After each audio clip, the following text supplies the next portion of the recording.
Hello दोस्तों, आज हम इस वीडियो में हम लोग बात करने वाला है। हम लोग का जो फ्यूज होता है, हम लोग उसको फेज वायर के साथ हम लोग हमेशा कनेक्ट क्यों किया जाता है। हम लोग फ्यूज को न्यूट्रल में कनेक्ट क्यों नहीं किया जाता है। आज हम एग्जांपल के तौर से हम लोग समझेंगे।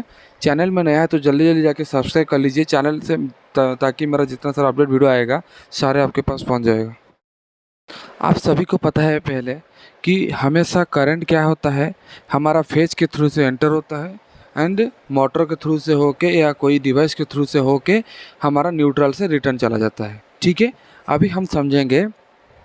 फर्स्ट कंडीशन में हम लोग पहले समझेंगे, फ्यूज को हम फेज में ना लगा के न्यूट्रल में लगाएंगे तो हम लोग देखेंगे कि ये जस्टिफाई है या नहीं है। क्यों नहीं है इसको हम पहले समझेंगे। मान लीजिए फर्स्ट कंडीशन में हम न्यूट्रल में फ्यूज लगा दिया, तब क्या होगा देखिए। मान लीजिए मेरा फेज से मतलब हमारा करंट आया, आके सप्लाई आके हमारा मोटर को चला गया, तो मोटर से हमारा न्यूट्रल से होके हमारा रिटर्न चला गया। ठीक है, लेकिन मान लीजिए हमारा सप्लाई जब आता है, मोटर को जब सप्लाई जब आया, तो मान लीजिए सपोज हमारा मोटर में सपोज सप्लाई जो आ रहा है, सपोज मान लीजिए 5 एम्पियर हमारा करंट सपोज इसमें फ्लोइंग हो रहा है। ठीक है, सडनली अगर कुछ प्रॉब्लम हो गया सप्लाई लाइन में, तब क्या हुआ, यहाँ से मान लीजिए सपोज 8 एम्पियर का करंट फ्लोइंग होने लगा, तब क्या होगा।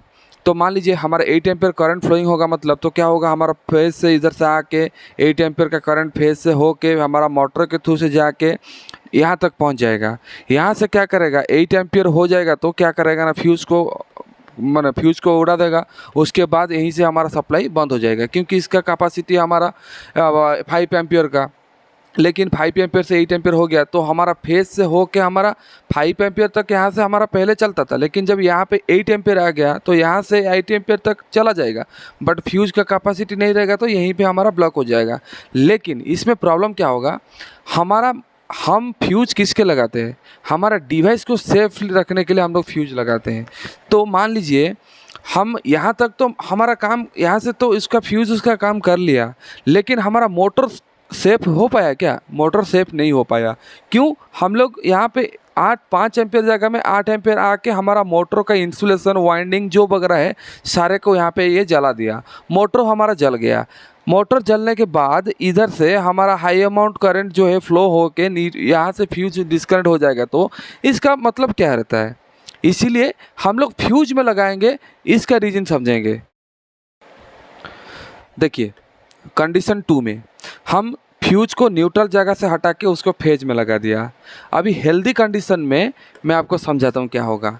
जैसे कि मान लीजिए यहाँ पे सेम 5 एम्पियर करंट मान लीजिए हमारा फ्लो होने लग रहा है, यहाँ पे एंट्री हो रहा है, मोटर के थ्रू से होके रिटर्न चला जाता है न्यूट्रल के थ्रू से। ओके, अभी मान लीजिए यहाँ पे मेरा 5 एम्पियर करंट फ्लो होते होते सपोज यहाँ पे सडनली हमारा 8 एम्पियर कुछ प्रॉब्लम आया सप्लाई लाइन में, तो यहाँ पे क्या होगा, 8 एम्पियर या 10 एम्पियर 8 एम्पियर करंट फ्लोइंग होने लगा। तब क्या होगा, तो यहाँ मेरा फ्यूज लग गया। मतलब हमेशा डिवाइस से पहले हमारा फ्यूज लगा जाता है ताकि हमारा डिवाइस को प्रोटेक्शन प्रोवाइड करता है। मान लीजिए यहाँ पे अगर मान लीजिए मेरा 5 एम्पियर का सप्लाई आ रहा था, तो यहाँ से अगर 8 एम्पियर सप्लाई अगर आ गया तो सप्लाई क्या करेगा ना, पहले यहीं से ही इसको ब्रेक कर देगा। मतलब यहाँ से आपको 8 एम्पियर आने से ये फ्यूज को यहीं से ही डिस्कनेक्ट कर देगा, इसको जला देगा या उड़ा देगा, यहीं से हमारा बंद हो जाएगा। तो सप्लाई आगे तक नहीं जा पाएगा, जिसके वजह से हमारा मोटर जो होता है वो बहुत सेफ रहेगा। तो इसीलिए हम लोग फेज में हम लोग उसका फ्यूज प्रोवाइड करते हैं। ठीक है।